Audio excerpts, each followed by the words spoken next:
말씀의 시간 가운데 하나님의 크신 은혜를 충만히 누리시기를 주의 이름으로 간절히 축원드립니다. 오늘 본문은 성경에서 가장 극적인 장면 중에 하나입니다. 아버지에게도 인정받지 못했고 사랑받지 못했던 그저 평범하다 못해 굉장히 초라하고 연약한 삶을 살아왔던 목동 다윗이 사무엘로부터 기름 부음을 받는 장면인 것입니다. 사무엘의 기름을 가져다가 다윗에게 부었더니 어떤 일이 일어나게 되었습니까? 13절 말씀인데요, 다시 한번 읽도록 합니다. 시작. 사무엘의 기름 뿔병을 가져다가 그의 형제 중에서 그에게 부었더니 그날 이후로 다윗이 여호와의 영에게 크게 감동되니라. 사무엘이 떠나서 라마로 가니라. 아멘. 여호와의 영이 다윗에게 크게 감동되었다라고 말씀합니다. 다윗은 기름 부음을 통해서 이 성령의 충만함을 경험하게 되었던 것입니다. 하나님의 영광을 경험하게 되었던 거예요. 이전까지 경험하지 못했던 놀라운 하나님의 역사를 경험하게 되었던 것입니다. 그리고 무엇보다 지금 이 사건은 다윗이 이스라엘의 차기 왕으로 지명되는 순간이었던 것입니다. 이 사건을 통해서 하나님께서는 내가 너를 크게 사용하겠다라는 것을 가르쳐 주셨던 거예요. 하지만 다윗은 하나님의 영에 크게 감동되었음에도 불구하고 그의 삶에는 아무런 변화와 기적도 일어나지 않았다는 것입니다. 우리는 일반적으로 하나님의 은혜를 충만히 경험하게 되고 또한 성령으로 충만하게 되면 이제부터 하나님께서 성령께서 역사하실 것이다 이렇게 기대할 때가 너무나도 많습니다. 인생의 문제는 해결되고 위기는 사라지고 질병은 고침받고 하나님의 놀라운 기적이 내 삶 속에 일어나게 될 것을 기대하게 되는 거예요. 그러나 실상은 어떻습니까? 전혀 그렇지 않을 때가 훨씬 더 많다라는 거예요. 하나님께서 은혜를 주시고 성령께서 감동을 주시고 비전을 주셨는데도 불구하고 우리의 삶에는 어떠한 변화도 일어나지 않을 때가 굉장히 많다라는 거예요. 제가 목사 안수를 받았을 때의 기억이 지금도 생생합니다. 목사님들께서 막 머리에 손을 얹어 안수기도 주시는데 그때 막 제 가슴이 얼마나 뜨거웠는지 몰라요. 막 성령으로 충만케 됨을 경험하게 되었습니다. 하나님께서 막 비전과 사명을 그 기도의 시간 가운데 막 충만히 베풀어 주시더라고요.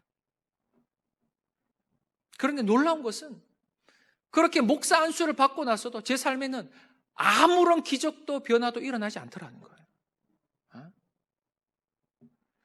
여전히 부족하고 여전히 연약하고 여전히 무지한 제 모습으로 인해 얼마나 낙심하고 좌절했는지 모릅니다. 저는 목사 안수를 받게 되면 무엇인가 작은 변화라도 일어날 줄 알았어요. 막 제 안에 무엇인가 뜨거운 막 성령의 역사를 통해서 무엇인가 작은 변화라도 일어날 줄 알았는데 막상 목사 안수를 받고 나서 이후의 삶을 돌아보니 아무런 변화가 없더라는 거예요. 어제와 똑같은 오늘을 살아가게 되더라는 것입니다. 이것은 비단 저만의 이야기가 아닐 것입니다. 분명 하나님의 약속을 받았는데 하나님의 역사가 보이지 않는 거예요. 분명 하나님께서 나에게 비전과 사명을 주셨는데 그것을 이룰 길이 열리지가 않는 거예요. 하나님, 나에게 이런 비전을 주시고 꿈을 주셨으면 그 길을 좀 열어주셔야 되지 않겠습니까? 그런데 길이 보이지 않아요. 우리는 이러한 약속과 이 현실 사이에 이 간극으로 인해서, 갭으로 인해서 굉장히 절망하고 낙심할 때가 얼마나 많은지 몰라요.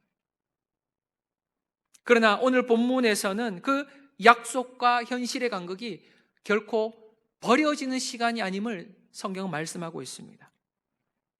그 시간이 어떠한 시간입니까? 바로 하나님께서 우리를 세밀하게 훈련시켜가는 과정이라는 거예요. 과정. 그렇다면 다윗은 기름 부음을 받은 사건 이후에 어떠한 삶을 살아가게 되었는지를 한번 살펴보도록 하겠습니다.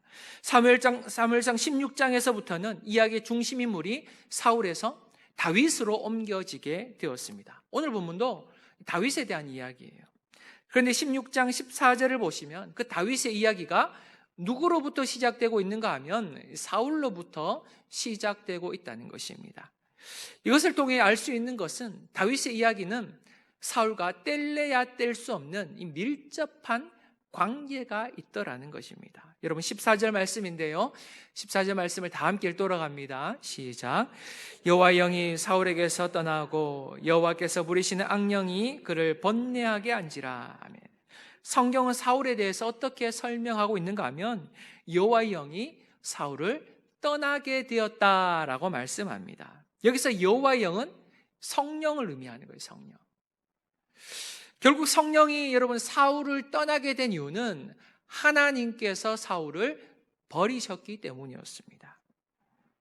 성도 여러분, 성령은 진리의 영이십니다. 하나님의 말씀을 깨닫게 하시고 가르치시고 생각나게 하시는 분이 바로 성령님이십니다. 그리고 성령은 지혜의 영이자 능력의 영이십니다. 또한 성령은 위로의 영으로 우리 안에 역사하시는 거예요. 때로는 우리가 슬플 때, 고통 중에 있을 때 성령께서 우리를 위로해 주신다는 것입니다. 그런데 이 성령이 역사하기 위해서는 조건이 하나가 있다는 거예요. 그 조건은 바로 겸손입니다. 성령은 겸손한 자들에게 역사하신다는 거예요. 나에게 지혜가 없고 능력이 없고 소망이 없음을 겸손하게 인정하는 자들에게 성령의 역사가 일어남을 믿으시기 바랍니다. 그래서 여러분, 사울이 겸손할 때에는 하나님의 영이 사울에게 임하게 되었던 거예요. 그런데 지금은 어떻습니까? 그에게서 겸손의 모습을 전혀 찾아볼 수가 없다는 거예요. 그러니 결국 성령께서는 사울을 떠나게 되셨다라고 성경은 말씀합니다. 그런데 여호와 영이 떠났더니 어떤 일들이 일어나게 되었습니까? 여호와께서 부리시는 악한 영들, 악령들이 그를 번뇌케 하였다라고 성경은 말씀합니다. 성도 여러분, 이것은 하나님께서 사단에게 명하여서 사울을 괴롭게 했다는 것이 아닙니다. 이것은 사단 역시 하나님의 이 주권 아래 있음을 의미하는 것입니다. 천사들만 하나님의 주권 아래 있는 것이 아니라 사단 역시, 악령들 역시 하나님의 주권 아래 있다라는 것이죠. 지금까지는 성령께서 사울과 함께 하시니 악령이 틈타지 못했다는 거예요. 성령께서 사울을 지켜주셨던 것입니다. 그런데 성령이 떠나게 되니 어떤 일들이 일어나게 되었습니까? 악령들이 사울을 찾아와서 그를 번뇌케 하였다라는 것입니다. 그런데 악한 영이 얼마나 사울을 괴롭혔는지 사울 본인은 물론이요, 주위에 있는 사람들까지도 그 모습을 보면서 굉장히 근심하며 번뇌에 빠지게 되었던 것입니다. 그래서 그를 지켜보는 신하들이 사울에게 어떤 이야기까지 하게 되는가 하면, 왕이시여, 지금 왕께서는 악령에게 시달리고 계신데 신하들에게 명하여서 이 수금을 잘 타는 사람 좀 데려와서 그 수금 연주를 듣게 되면 당신의 이 병이 낫게 될 것입니다. 이런 이야기를 전해주었던 거예요. 지금 사울의 모습은 누가 봐도 정상이 아니었다는 것입니다. 악령에 시달리지 않고서는 사울이 저렇게 변할 수가 없었다라는 거예요. 그래서 그들은 수금을 잘 타는 사람들을 데려와서 음악으로 그의 영혼과 질병을 치유하고자 했다는 것입니다. 음악 치료, 요즘 미술 치료, 음악 치료 이런 것처럼 음악을 통해서 그의 영혼을 치유하고자 했다라는 거예요. 사울도 너무나 괴로웠는지 신하들을 명하여서 이 수금을 잘 타는 사람을 그럼 나에게 한번 데려와 보라라고 명령을 내리게 됩니다. 그때 사울의 명을 받은 한 신하가 사울에게 이렇게 대답을 해요. 여러분 18절 말씀인데요, 18절 말씀을 다 함께 읽돌아갑니다. 시작. 내가 베들레헴 사람 이새의 아들을 본즉 수금을 탈 줄 알고 용기와 무용과 구변이 있는 준수한 자라.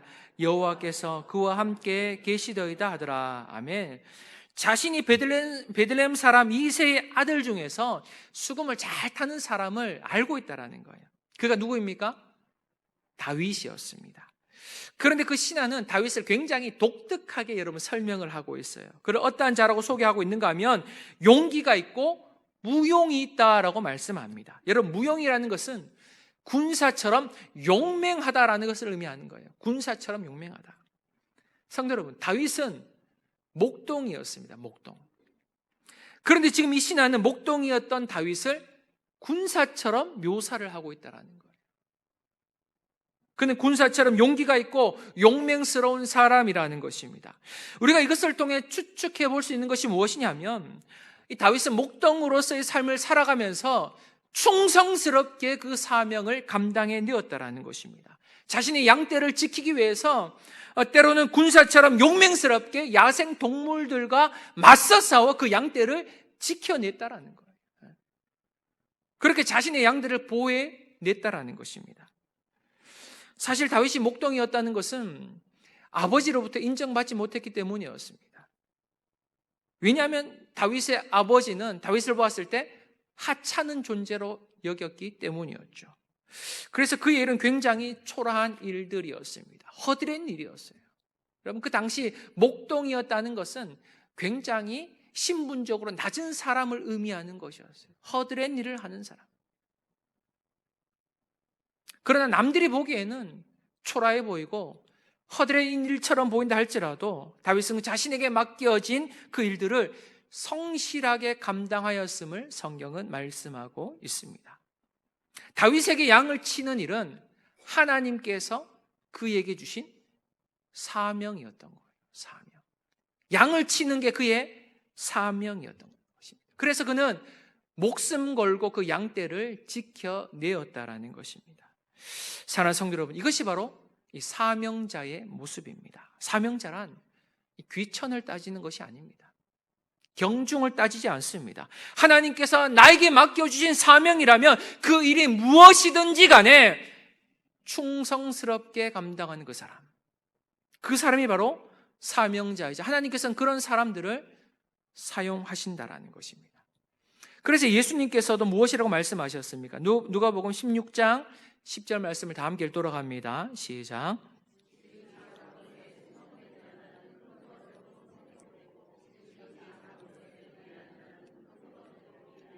아멘.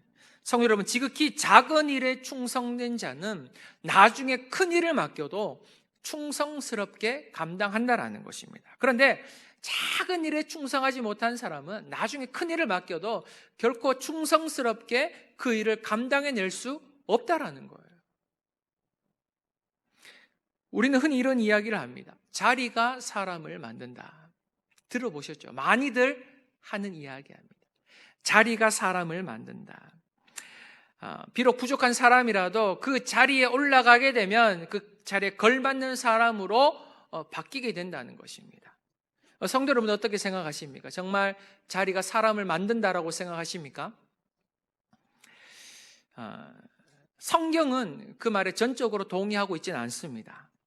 준비되지 않은 사람이 높은 자리에 올라가고 권력을 가지게 되면 그것은 축복이 아니라 재앙이 되는 거예요. 본인에게도 재앙이고요, 공동체에도 재앙이 되는 것입니다.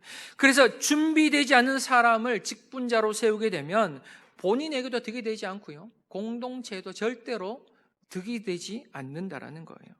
지금 열심히 없는 사람이 나중에 직분을 받으면 열심히 일할 수 있겠습니까? 그렇지 않더라는 거예요. 물론 100% 그런 것은 아니지만 99%는 열심히 하지 못합니다.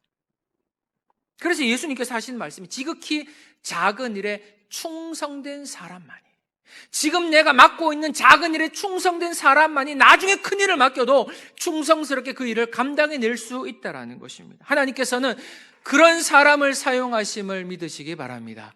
그래서 우리는 지금 맡고 있는 작은 일을 충성스럽게 감당해낼 수 있어야 한다는 거예요. 그게 뭐 귀하고 천하고 작고 크게 문제가 아니라 하나님께서 나에게 주신 사명이라면 그것을 충성스럽게 감당해내야 한다는 거예요. 그리고 계속된 다윗의 평가를 보시기 바랍니다. 여러분 18절 후반부를 보시면 이렇게 말씀하고 있어요. 여호와께서 그와 함께 계시더라. 여호와께서 그와 함께 계시다. 다윗은 하나님과 동행하는 삶을 살았음을 성경은 말씀하고 있습니다. 그런데 여러분, 지금 이 다윗에 대한 평가는 하나님의 평가가 아니라 누구의 평가입니까? 사람의 평가예요. 지금 신하들이 봤을 때 누가 봐도 다윗은 하나님과 동행하는 삶을 살아가더라는 것입니다. 이것이 바로 사울과 대조되는 이 다윗의 평가라는 것입니다. 사울은 누가 봐도 악령에 시달린 사람이었지만 다윗은 누가 봐도 하나님과 동행하는 삶을 살아가고 있더라는 거예요. 누가 봐도. 그런데 여러분, 이 다윗이라는 인물은 성경에서 가장 위대한 인물 중에 한 명으로 소개되고 있는데, 다윗의 삶에는 정말 특이한 점이 하나가 있습니다. 특이한 점. 그것은 바로 그의 인생에는 단 한 번의 기적도 일어나지 않았다는 거예요. 성도님들 알고 계셨습니까? 다윗의 삶에는 하나님의 기적이나 환상이나 능력이 단 한 번도 임하지 않았다는 거예요. 그런데 그런 그가 어떻게 하나님 앞에서 귀하게 쓰임받는 하나님의 위대한 종이 되었을까요? 그 이유가 무엇이라고 생각합니까? 성경은 그 이유에 대해서 이렇게 설명하고 있는 거예요. 그가 바로 하나님과 어떠한 삶을 살아왔기 때문이라는 것입니까? 동행하는 삶을 살아왔기 때문이라는 거예요. 우리가 정말 좋아하는 시편 23편은 다윗의 시편입니다. 그런데 다윗이 어떤 고백을 하는지 아십니까? 시편 23편 4절에 이렇게 말씀하십니다. 함께 읽돌아갑니다. 시작. 내가 사막의 음침한 골짜기로 다닐지라도 해를 두려워하지 않을 것은 주께서 나와 함께 하심이라. 주의 지팡이와 막대기가 나를 안위하시나이다. 아멘. 여러분, 시편 23편은 다윗이 인생의 말년에 쓴 시편 중에 하나예요. 그가 자신의 인생을 돌아보니 자신의 삶이 어떠한 삶이었다라고 고백합니까? 내가 사막의 음침한 골짜기를 걸어갈 때도 너무나 많았지만 그때마다 주님께서 어떻게 하셨다고요? 나와 함께 하셨다라는 거예요. 나와 동행해 주셨다는 거예요. 눈물의 골짜기, 사망의 골짜기를 수도 없이 걸어왔지만 그때마다 주님께서는 내 손을 붙잡으시며 나와 동행해 주셨다라는 거예요. 성도 여러분, 이 다윗은 지금 자신의 삶을 기적의 삶이라고 고백하지 않고요, 하나님과 동행했던 삶이었다라고 고백하는 거예요. 이것이 바로 사울과 다윗의 결정적인 차이였던 것입니다. 사울은 하나님의 영이 떠난 인생이었지만 다윗은 하나님과 동행하는 인생을 살아갔다라는 거예요. 사랑하는 성도 여러분, 하나님께 귀하게 쓰임받기를 원하십니까? 그렇다면 기적의 삶이 아닌 하나님과 동행하시는 삶을 사모할 수 있기를 주의 이름으로 간절히 축원드립니다. 하나님께서는 주님과 동행하는 사람을 사용하시는 거예요. 그러면 하나님과 동행하는 삶이란 어떠한 삶일까요?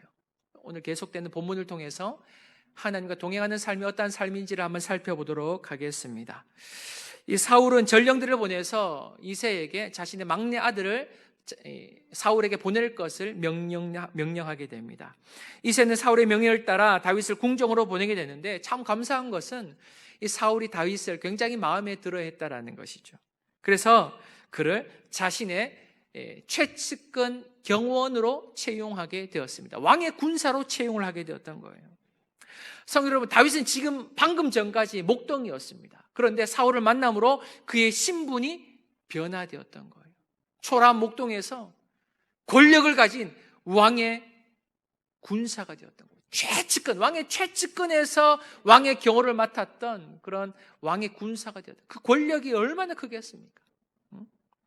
지금 다윗은 인생의 역전을 경험하게 된 거예요. 초라한 목동에서 권세를 가진 왕의 군사로 그의 신분이 변화되었던 것입니다.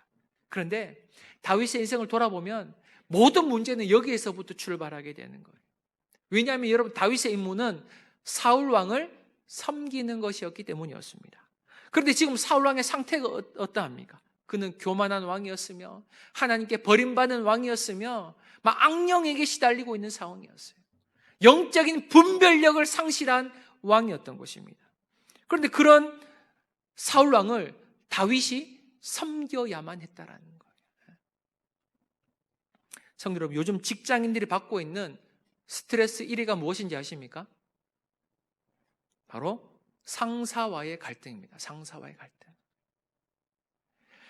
업무가 많은 것은 괜찮다는 거예요. 일이 많은 것은 내가 힘들어도 해내면 되는데, 일을 하면서 직장 상사와의 관계 속에서 겪게 되는 그 갈등이 너무나 스트레스가 심하다는 거예요.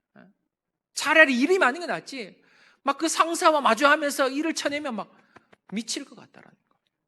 그래서 많은 직장인들이 직장 상사와의 갈등으로 인해서 퇴사를 하게 되고 이직을 결정하게 되는 거예요. 특별히 자신의 감정을 컨트롤하지 못한 그런 상사를 만나게 되면 사람의 막 영혼이 죽어가게 되는 거예요. 그런데 지금 다윗이 섬겨야 하는 사울이 지금 그런 왕이었다라는 거예요. 그런 왕.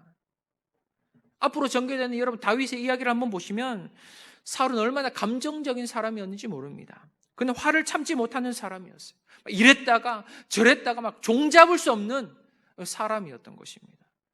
조금 더 극단적으로 말씀드리면 사울은 정상이 아니었어요. 정상이 아니었어요.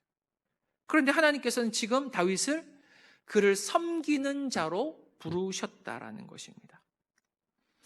여러분이 하나님의 부르심 이해가 되십니까? 다윗은 결국 이 사울로 인해서 엄청난 고통을 당하게 됩니다. 나중에는 사울이 다윗을 죽이려고까지 해요. 그런데 왜 하나님께서는 다윗을 이스라엘의 왕이 아닌 사울의 군사로 부르셨을까요? 하나님께서 다윗을 사울의 군사로 부르셨던 이유는 바로 그를 훈련시키기 위함이었습니다. 훈련시키기 위함. 정말 그가 왕으로서의 면모를 갖추고 있는가? 테스트의 기간이었다라는 거예요.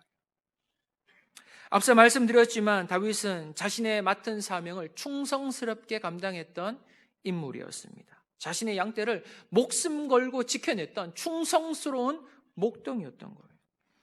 하지만 사람이란 존재는 늘 자리가 달라지고 상황이 달라지면 변질될 수밖에 없는 그런 존재라는 거예요. 얼마나 연약한지 타락한 본성을 쫓아서 육신의 정욕을 쫓아가는 인생이 될 수밖에 없었다는 거예요.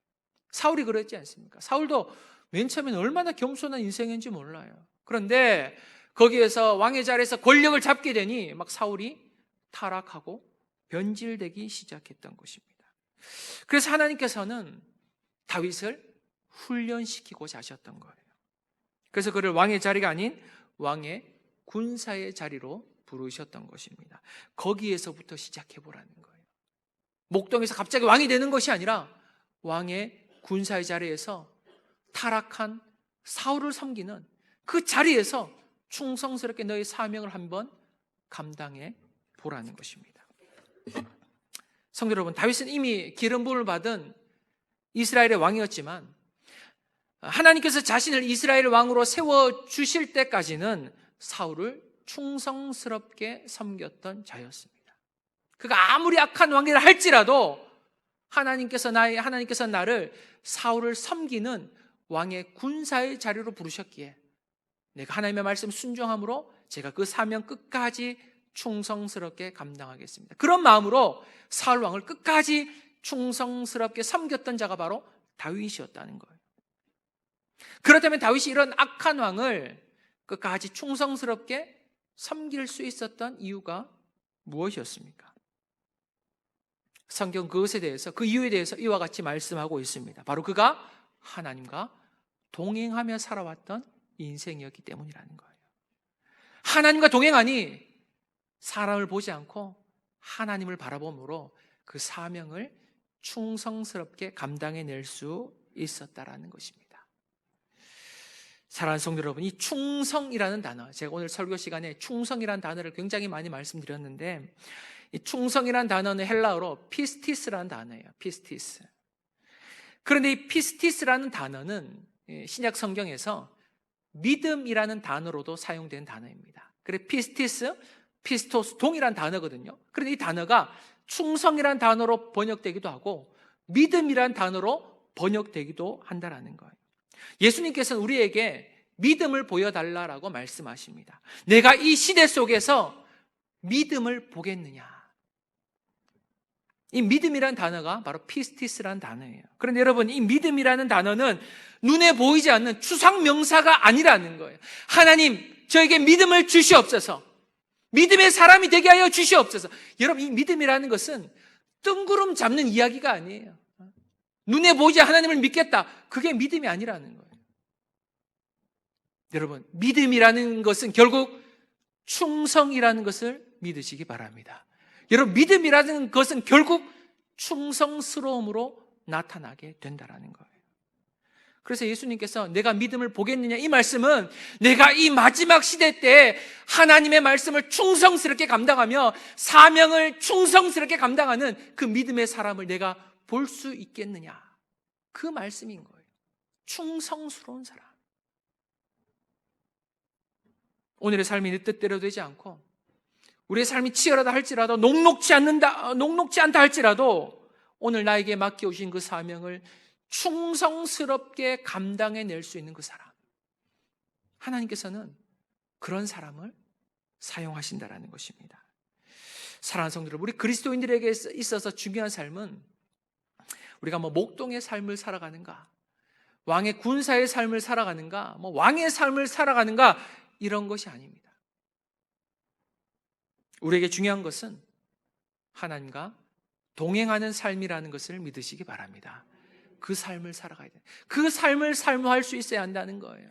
권력의 자리를 사모하며 왕의 자리를 사모하는 것이 아니라 하나님과 동행하는 삶을 사모할 수 있어야 한다는 거예요.